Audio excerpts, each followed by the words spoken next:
성경 말씀은 누가복음 18장 9절에 14절입니다. 제목은 율법주의와 은혜라고 되어 있습니다. 성경 말씀 신약성경 126페이지 제가 봉독하겠습니다.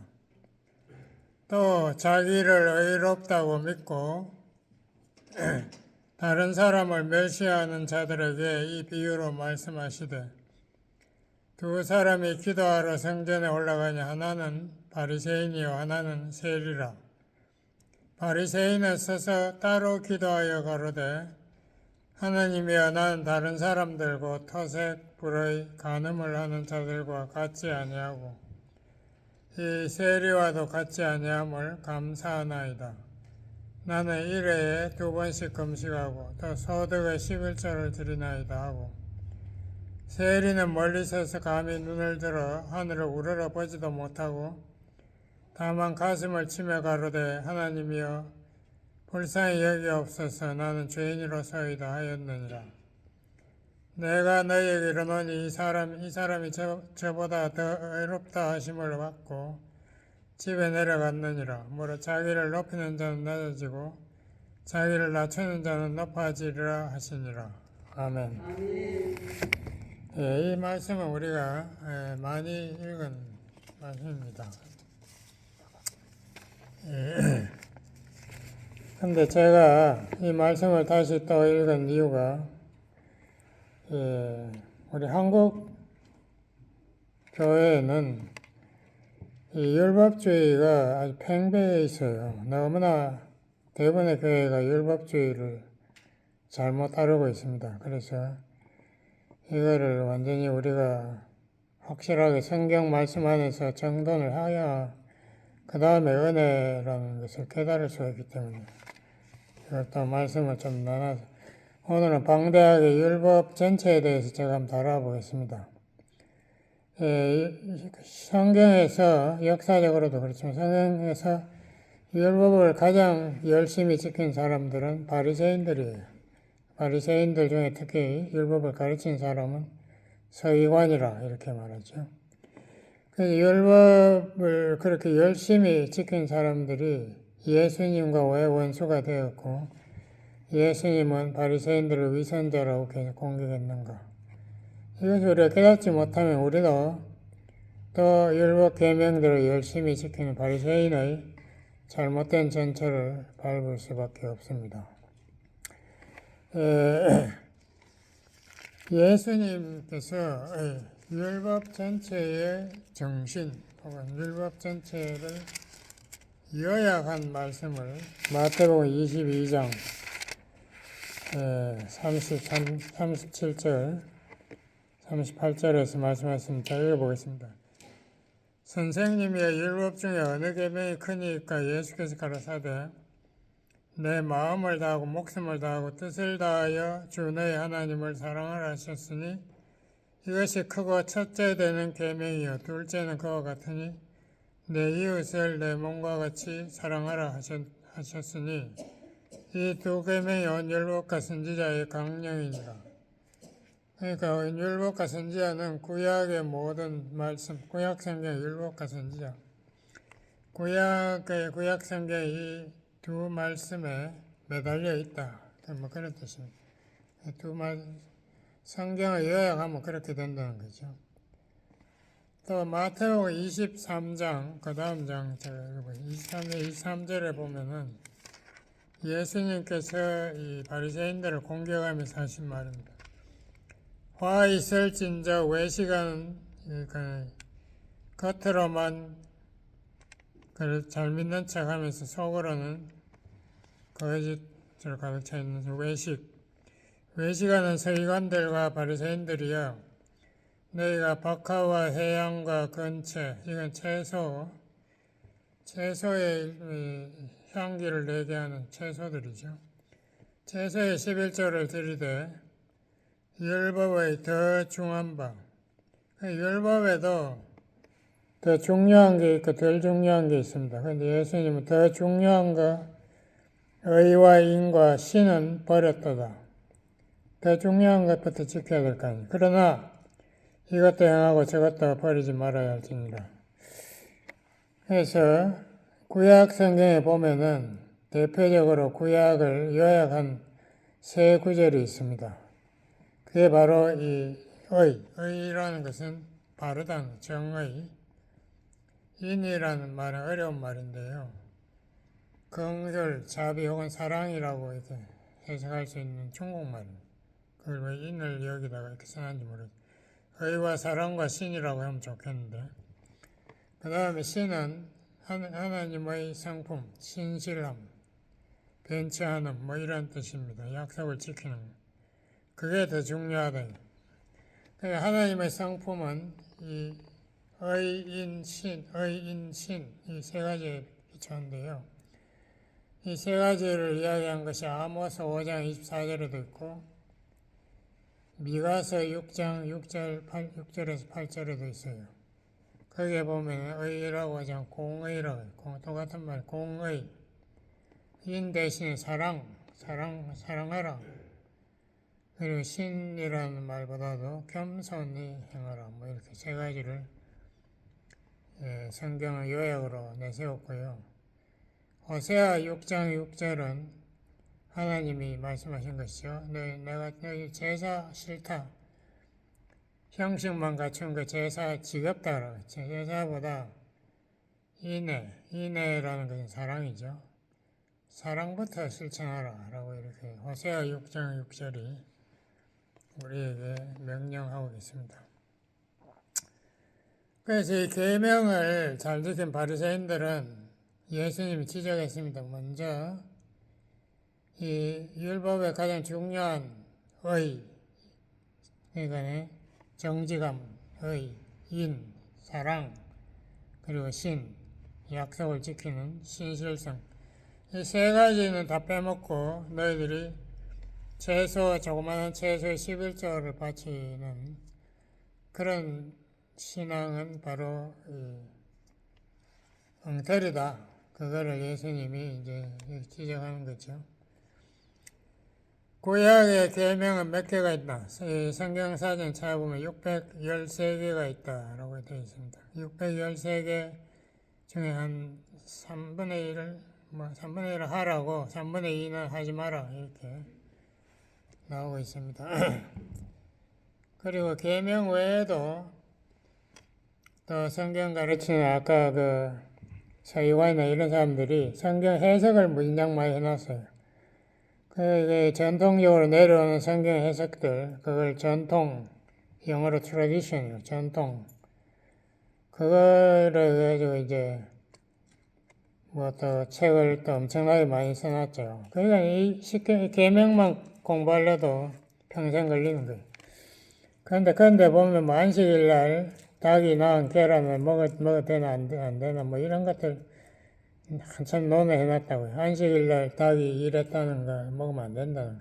뭐 하여튼 이런 엉뚱한 계명들이 쏟아져 나옵니다. 근데 저는 이제 그걸 다 다루기가 시간적으로 불가능하고, 우선 10계명부터 제가 다루고 싶어요. 10계명의 대충 내용은 도덕법에 준합니다. 도덕적으로 인간으로서 이것을 해야 하나, 하지 말아야 하나. 거기에 보면 첫 4개는 하나님에 대한, 하나님을 경외하고, 하나님을 섬기고, 뭐 이런 거. 하나님 거룩하신 하나님이다. 그리고 또 4번째는 안식일을 지켜라. 뭐, 일하지 마라. 그런 것이 이제 4개 나오고, 나머지 6개는 대인관계 도덕법이. 부모 존경에서부터 해가지고, 살인, 간음, 뭐, 도적질, 거짓말, 이런 것들이 쫙 나오는데요. 이 도덕법에 대해서도 간단하지 않습니다. 마태복음 5장 21절에서 48절에 보면 예수님이 산상수훈 처음에 말씀하시고 나서 그 다음에 이 10계명의 이 도덕법들을 가지고 예수님이 재해석을 해버립니다. 그러니까 살인하지 마라 그랬지, 너 들었지? 나는 너희에게 말하노니 마음으로 누구를 미워하거나 욕하는 거 바보야 뭐 이런 말 하는 것 자체가 살인이다. 그러니까 예수님이 십계명의 그 도덕법을 한 단계 더 올려버렸어요.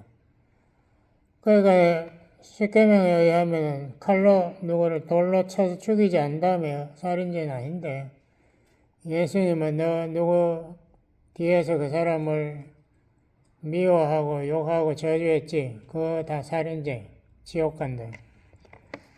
그리고 간음을 꼭 행동으로 안 했더라도 마음에 음란한 마음을 품으면 그것이 간음한 것과 똑같다. 다시 말하면 예수님은 우리의 행동의 원인이 되는 우리 마음 자체부터 먼저 평가를 해버린 거예요. 우리 마음이 하나님 앞에 똑바로 되는 거룩한 참 하나님이 보시기에 받아줄 수 있는 그런 깨끗한 마음인가.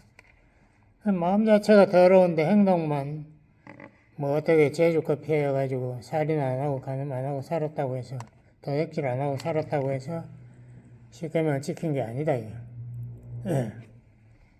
그러니까 제에서 가면서 예수님이 거기에서 아주 어려운 기준을 탁 제시하지 않습니까? 네 이웃을 사랑하라고 했지, 네 원수도 사랑해야 된다. 그러니까 이스라엘 사람들은 상상도 못한, 이스라엘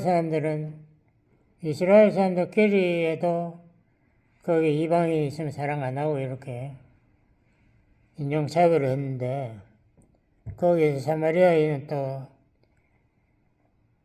순수한 혈통이 아니라고 해서 인간이야로 개라고 부르고 있었는데, 뭐 그런 거 아니라도 그 사람을 도저히 사랑할 수 없는 원수까지도 네가 사랑해야 된다. 그러니까 이 도덕법의 기준이 십계명이 아닙니다. 십계명 잘 지켰다고 청년이 와가지고 자랑했잖아요. 어릴 때부터 예수님이 당장 네 집에 가서 네 재산 네 우상이지, 그거 다 팔고 해결하고 그 다음에 너를 따라오면 내가 너를 제자로 받아주겠다. 뭐 이렇게 이야기. 그러니까 이게 우리가 생각하는 구약의 계명, 그것만 지키면 된다고 주장하는 한국 교회들 한심하기 짝이 없어요. 그 성경을 읽지를 않는 거예요, 아예. 그러니까 엉뚱한 소리 하고 있는 거죠. 이렇게 마음이 바뀌려면은 성령의 역사로 마음이 확 뒤집어져야 돼요. 안에서 내가 정말 죄의 근원이구나, 내가 정말 죄의 종이구나, 내가 십계명 다 지켜봐 소용없구나, 이걸 하나님 앞에 회개하고 자기가 이제부터 처음부터 하나씩 하나님의 도움으로 내가 원수를 위해서 우선 사랑 못하도록 기도부터 해보겠습니다. 뭐 이런 식으로 이게 구약에 나오는 계명을 어떻게 해석하느냐에 따라서 하늘과 땅 차이가 벌어지는 거죠.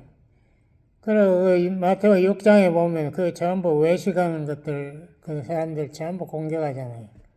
예? 사람들 뭐 나팔 불러가 사람들 내거리에 모아놓고 거기에다가 옛날 동전 한 무더기 가져가지고 헌금합니다. 확 쏟아 넣으면 소리가 얼마나 요란하고, 그 사람들이 깜짝 놀라고 쳐다보면 그 부자가 고개를 쳐들고 다니면서 자기가 헌금 많이 했다고. 이런 외식을 하는 것이 그 당시 사회의 이 바리새인들의 행동인데, 그 바리새인들은 그래도 자기들이 아까 누가복음 18장에 보세요. 나는 저 사람들과 같이 아니함을 감사한다. 하나님 얼마나 우습게 봤으면 자기는 아주 하나님 앞에 특별히 인정받는 사람이다라고 딱 하나님 앞에 그것도 감사 기도를 그렇게 하고 있어요. 그런데 하여튼 구약의 계명 중에 도덕법이 처음에 나오고 그 다음에는 의식법이라는 게 나옵니다. 의식법이라는 것은 제사법, 절기 지키는 거, 유월절 같은 거, 정결법. 그런데 한국 사람들이 이 율법 지킨다고 하면서 내가 웃긴다고 생각한 게, 그럼 절기도 지켜야 될 거 아니에요. 뭐 안식일을 안 지키는 것에 대해 제가 이야기 안 하겠어요. 그럼 안식일을 또 주일이라고 바꿨다고 자기들 성경에 아무도 찾아봐도 없던데 자기들은 그걸 찾았다는 거. 어디 있는지 몰라. 뭐 하여튼 뭐 주일이 안식일은. 근데 절기가 안식일만 있는 게 아닙니다. 우리 뭐 6월절 뭐 이런 거, 오순절 이런 거 지키지도 않지만 매달 초부터 매달 초에 월삭이라는 걸 또 이스라엘 사람들이 지켜요. 제사 지내고 그때. 그거는 왜 또 안 하지? 저거 멋대로 뭐 율법 저 집어넣었다 뺐다 뭐 이렇게 자기 멋대로 하는 거. 거기에다가 치명타가 음식법에서 나옵니다. 음식법이 의식법이 하나인데 어떤 동물이 깨끗하고 어떤 동물이 부정한 거 이야기를 하는데 사람도 부정증. 그러니까 사마리아인 이방인하고 같이 식사하면 그날 부정 탄 거예요. 부정. 그럼 뭐 속죄 제사를 드리고 죄를 씻어야 됩니다. 베드로하고 바울이 한판 했지 않습니까? 베드로가 이방인하고 그 안디옥 교회에서 식사하다가 유대에서 오는 바리새인파 그리스도인이 오니까 베드로가 살짝 빠져가지고 그 사람들은 자기는 거기를 딴 식탁에 딱 옮겼어요. 그 바울이 가만히 있습니까? 바울이 그걸 네가 정말 외식하는 네가 정말 교회 지도자로서 네가 결국 네가 예수님 부인하더니만 그따위 짓을 하는구나. 예, 확 지적해버렸죠. 그 베드로라면 그 당시 교회 최고 지도자, 수도자, 예수님 수도자인데 바울을 확 지적당해버렸죠. 근데 음식법도 예수님이 하신 말을 좀 이렇게 생각해보면 예수님이 그랬거든요. 예, 이게 어떤 사람이 그랬습니다. 선한 선생님이요. 젊은 청년이 와가지고 예수님 보고 선한 선생님이 예수님이 딱 그랬거든요. 선한 인간은 없어. 하나님 외에는 선한 자가 없다라고 딱 예수님이 잘라버렸습니다. 그러면 인간끼리 서로가 정하다 부정하다 이거 말이 안 되는 거죠. 벌써 틀려먹은 데다가 예수님 마가복음에 보면은 그렇게 이야기하죠. 음식이 너희 뱃속에 들어가서 너희를 더럽히는 게 아니고 너희 마음에 있는 더러운 생각이 내뱉을 때에 너희 몸을 더럽게 하는 것이다. 그러니까 네가 더럽혀진 거 음식은 더러운 것이 아니다라고 예수님이 단호하게 말해버립니다. 그럼 음식법은 그 순간에 끝난 거예요. 뭐 사람이 뭐 거룩해지고 안 거룩해지고 그건 물론이지만 그것도 대단한 말이지만 음식이 뭐 거룩하고 더 부정하고 이런 거 예수님이 다 그 순간에 그 정결법을 취소시켜버린 겁니다. 그거 없어요. 그런데 뭐 그러면 내가 한국 크리스천들에게 저 묻고 싶어요. 율법주의자들. 당신들 새우 왜 먹어? 돼지고기는 왜 먹어? 전부 다 더러운 부정한 음식인데 그거 다 먹으면서도 뭐 율법 지킨다고. 난 그 사람들 정신 나갔나 싶어요. 율법이라고 지키려면 제대로 지키든지 모르겠어요. 안식권 뭐 제대로 지키는지 몰라. 근데 하여튼 안식권은 그래도 안식일을 토요일날 저가 모여서 지키잖아. 최소한도 그 정도의 양심이 있는데 이쪽에 크리스천들은 그 양심도 없어. 그냥 주일날 자기네들이 안식일이라고 거룩한 안식일 못 자고 있는데. 네, 우리가 이 계명을 이렇게 우습게 하고 제멋대로 막 해석하고 갖다 붙이고 여기 갖다 붙이고 여기 갖다 붙이고 이런 식으로 누더기 같이 해가지고 우리가 계명을 지켜야 된다고 아우성치고 찬송가에도 제가 보니까 제일 앞에다가 제일 뒤에다가 십계명을 탁 보여요. 십계명 자기 지키나? 예수님의 아까 제가 예수님의 십계명 재해석 제가 거기에 의하면은 십계명 지킨 사람 하나도 없어요. 그래 로마서 3장 10절 한번 읽어보세요. 의인 없나니 하나도 없으며 성경이 그것도 구약에 이야기한 것도 신약에서 이야기. 의인은 계명 지킨 사람, 의인 그 당시까지 의인이 계명을 지킨 사람인데 계명 지킨 사람 한 명도 없다고 성경이 써놨는데 우리는 계명을 지켜요. 이거 정말 하나님을 우습게 보는 건지 하나님 못 오가려고 작심한 건지 하여튼 한국 기독교의 이 성경 해석의 수준이 너무 유치하게 차이 없으면 죄송합니다. 뭐 하여튼 우리가 그 정신 차려야 되겠어요. 그런 엉터리 해석을 하면서 십계명을 지킨다고 오성을 치는 그런 분들이 이 교회 뭐 얼마든지 여기 교회에 와서 설교하는 분도 있잖아. 다 그런 분들은 얼마든지 있어요. 우리가 그렇게 해서 제대로 좀 지켜야지. 엉터리로. 더구나 가장 중요한 것은 동물제사, 구약에서 가장 핵심적인 제사가 동물제사였어요. 그래서 우리가 뭐 6월절이나 이런 거, 뭐 중요한 절기가 되면요, 속죄일 이럴 때는 동물을 수만 마리를 잡아가지고 피가 강같이 흘렀다. 성전에서 피가 강같이 흘렀다. 그만큼 제 동물을 많이 죽였는데 동물들을 왜 죽였는가? 유대인도 몰라. 이사야 53장 그 랍비가 그러잖아. 나 이사야 53장이 성경에 제일 어렵다. 그게 뭐 제일 어려워?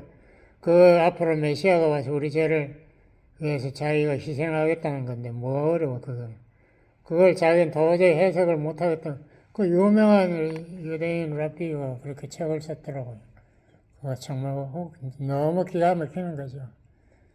그러니까 그 동물을 그렇게 죽였는데, 그러면 한국에 죄송하지만 이 계명을 지키겠다는 크리스천들, 그럼 동물 왜 안 죽여? 동물 제사를 아침 저녁으로 올려야 돼. 하나님께 올려야 되는데.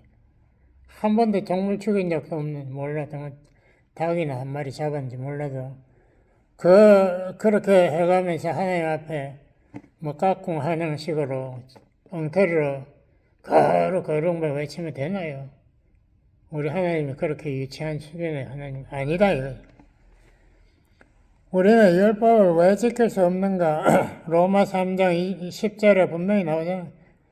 의인은 하나도 없다. 왜? 우리가 율법 지킬 능력이 없기 때문이다. 그게 나와 있지 않습니까? 우리는 전부 아담 이후로 다 죄의 성품을 타고난 사람들이 원죄를 소유했기 때문에 로마 3장 23절 죄 의인 하나도 없고 모두 다 죄를 범하였으며 하나님의 거룩한 영광의 기준에 미달, 불합격 성경에 분명히 써 있는데 나는 달라요. 나는 계명 지키겠습니다. 이게 한국 기독교인이라. 대단히 죄송하지만은 그렇게 해서 하나님이 잘했다고 칭찬할까요? 몰라. 그 천당이나 갈란가 몰라. 그거 율법 지킨다는 것이 근본적인 문제가 뭔가 하면 나의 의로 하나님 앞에 패스 인정받겠다는 이야기예요. 두 가지 의밖에 없습니다. 하나는 율법을 내 힘으로 지켜서 하나님 앞에 인정받는 나의 의. 또 하나는 예수님의 의를 주시는 하나님의 은혜의 선물로 내가 믿겠다는 것. 그 두 가지 중에 하나를 선택해야 되는데, 내가 율법 지킨다면 나는 나의 의를 믿겠습니다. 이 말이, 그게 무슨 복음이에요. 네, 정말 기가 막히다. 하여튼, 우리 한국 기독교는 정말 성경 해석이 새로 해야 돼. 처음부터 제대로 해야 됩니다. 이게 정말 성경이 그렇게 우스운 책이 아닌데도 불구하고 성경을 아주 우습게 만들어버렸어요. 또 야고보서 2장 10절에는 그런 말씀도 있습니다. 계명을 다 지키다가 하나만 못 지켜도 계명을 그거 다 하나님 거니까 그 하나님의 성품을 다 이야기하는 거니까 하나만 그쳐도 모든 것을 어긴 것과 마찬가지다라고 분명히 야고보서 2장 10절에 말했는데 그러면 그 이스라엘 사람들이 계명 그 유명한 계명들 안식일도 그렇지만 할례 온갖 계명들 그럼 어떤 거 지키고 어떤 거 안 지키고 이래도 오케이인가? 그게 말이 안 되지 않습니까? 앞뒤가 맞지 않는 그런 것을 우리가 위선이라고 해요. 바리새인들 위선자라고 회칠한 무덤. 여기 본문에도 이 바리새인이 나와 자기 자랑하지 않습니까? 내가 이거 했습니다. 내가 이거 했습니다. 11조 뭐 바쳤고 금식도 일주일 요새 한국 크리스천들 금식하는 거 몰라. 금식하라고 다 계명이 나와 있는데 금식 일주일에 2번씩 금식도 안 하면서 뭐 무슨 계명을 지켜 십계명을 좋아하시네. 그렇게 하면은 하나님께서 한심하게 보이시겠지. 몰라 그걸 또 봐줄란지 모르겠는데 내가 생각에는 그건 아닌 것 같아. 왜냐하면 바울이 끝까지 율법에 대해서는 싸웠거든요. 갈라디아서나 에베소서는 너무나 분명하게 제가 뭐 몇 구절만 찾아봐. 갈라디아서 2장 16절. 예, 정말 우리 한국 기독교의 신앙 수준이 너무나 유치하다는 걸 제가 보여드리겠습니다. 갈라디아서 2장 16절 일어나세요. 사람이 의롭게 되는 것은 율법의 행위에서 난 것이 아니요. 분명히 써놨던 오직 예수 그리스도를 믿음으로 말미암들 아는 거로 우리도 그리스도 예수를 믿나니 이는 우리가 율법의 행위에서가 아니고 그리스도를 믿음으로 의롭다 함을 얻으려 함이라. 율법의 행위로서는 의롭다 함을 얻을 육체가 없느니라. 성경이 이렇게 써놨는데 율법 지켜야 된다고 하는 한국 사람도 대체 어느 성경 이런지 나는 모르겠어요. 정말이지. 제가 정말 너무 답답해. 사람들이 그런 식으로 할 때 제일 먼저 하나님 심판받는 건 목사들입니다. 엉터리로 가르쳤으니까. 그 다음에는 장로님들 이렇게 순서대로 심판을 받겠죠. 그렇지만 여기 분명히 그렇게 분명히 성경이 말하고 있다는 것만 제가 지적하고요. 우리가 정말 성경 말씀 그렇게 우습게 알고 이 갈라디아서 5장에도 그려놨죠. 그리스도께서 우리로 자유케 하려고 자유를 주셨으니 그러므로 굳세게서 다시는 종의 멍에를 매지 말라. 여기에 갈라디아서 앞에까지 쭉 읽어보면요. 2장부터 4장까지 읽어보면 뭐의 종인가? 첫 번째 죄의 종입니다. 우리가 죄를 지었기 때문에 죄의 종이 아니라 죄의 종이기 때문에 죄를 짓는 거예요. 그게 차이가 있습니다. 내가 뭐 죄를 짓고 안 짓고에 내가 술주정꾼들 그 이야기하잖아요. 내가 술 안 마시려면 안 마실 수 있어. 이러거든요. 좋아하시는 술 중독이 돼가지고 술, 담배 하면서 안 할 수 있다. 똑같은 이야기죠.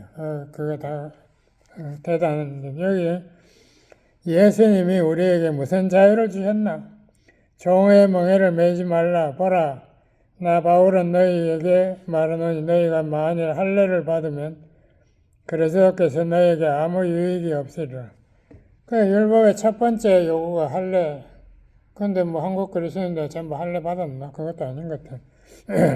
내가 할례를 받는 각 사람에게 다시 증거하노니 그는 율법 전체를 행할 의무를 아까 야고보서 2장 10절 똑같은 말. 율법 하나 안 지키면 하나 지키면 나머지 다 지켜야 된다. 율법 전체를 행할 의무를 가진 자라 율법 안에서 의롭다 함을 얻으려 하는 너희는 그리스도에게서 끊어지고 은혜에서 떨어진 자로다. 이보다 더 무서운 말이 어디 있어요?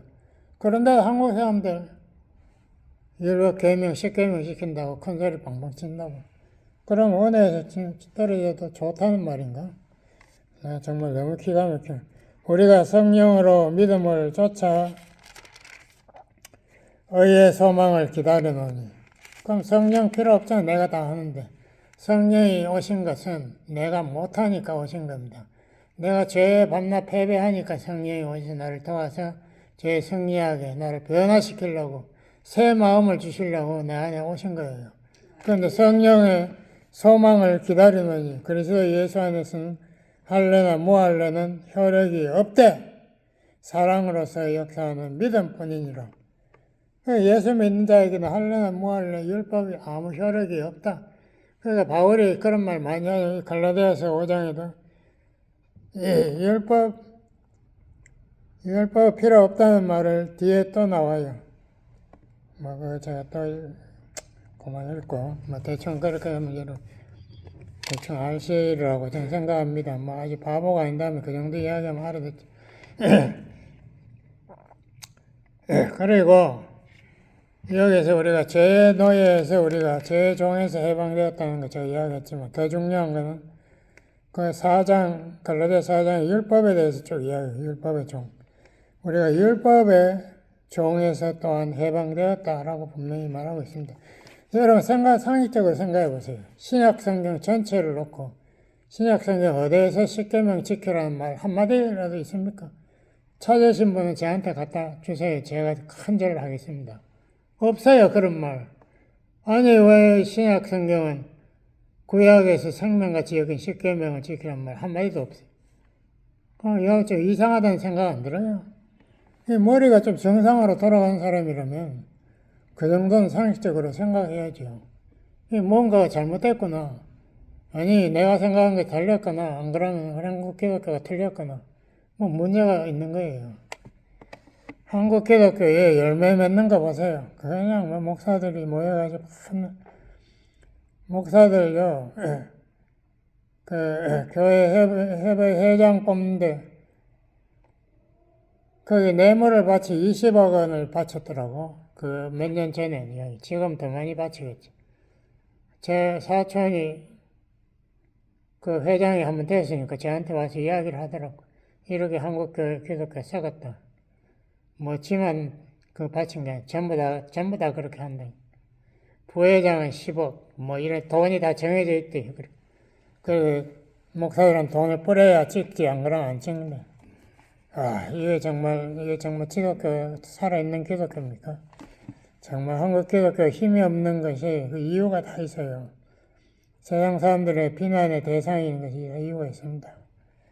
우리 예수님과 모세와는 근본적으로 다르다고 요한복음 1장 17절에 처음에 이야기하잖아요. 요한복음 1장 17절.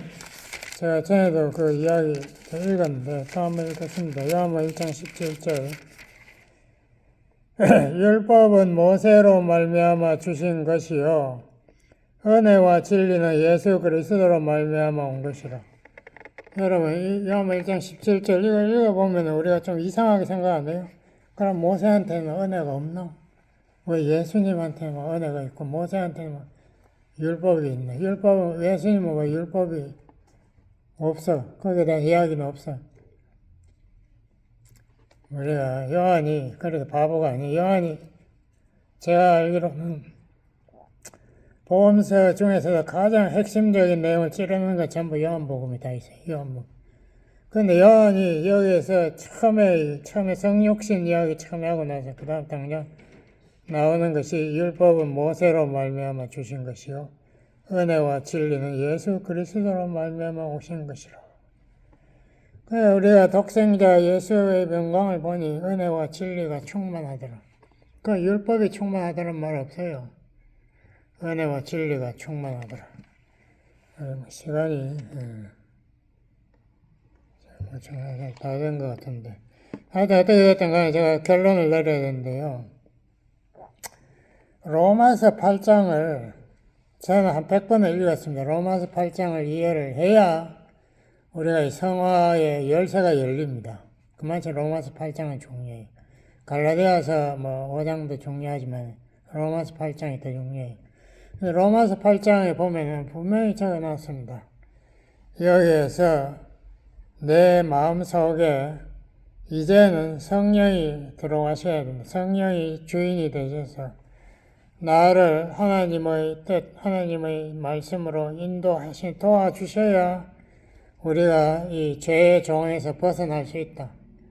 우리가 예수님이 내 대신 십자가에서 죄의 몸 지시고 십자가에 못 박아 죽었잖아요. 저주받았지, 율법에 저주를 받았는데 또 율법 지키겠다고 아우성치면 그것도 이상하게 희한하지.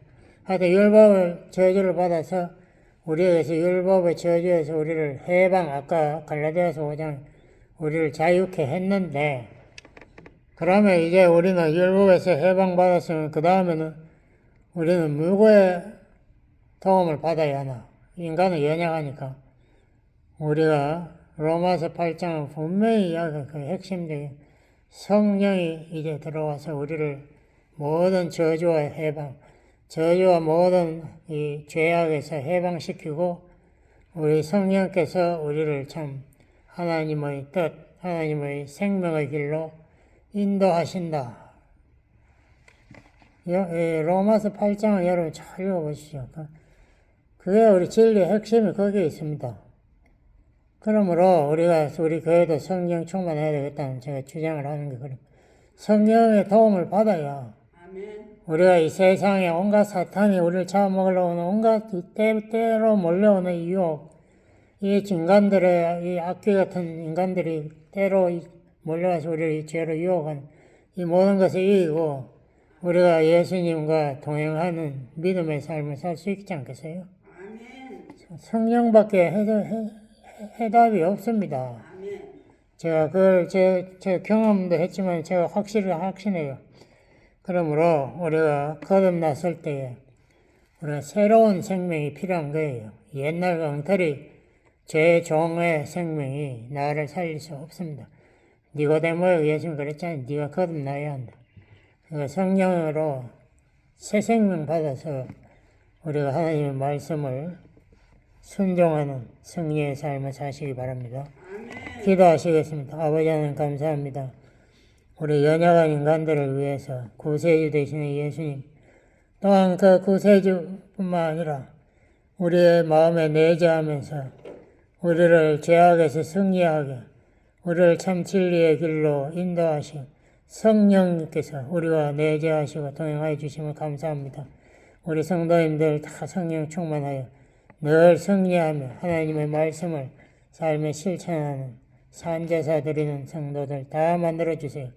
예수님 이름으로 기도드렸습니다. 아멘.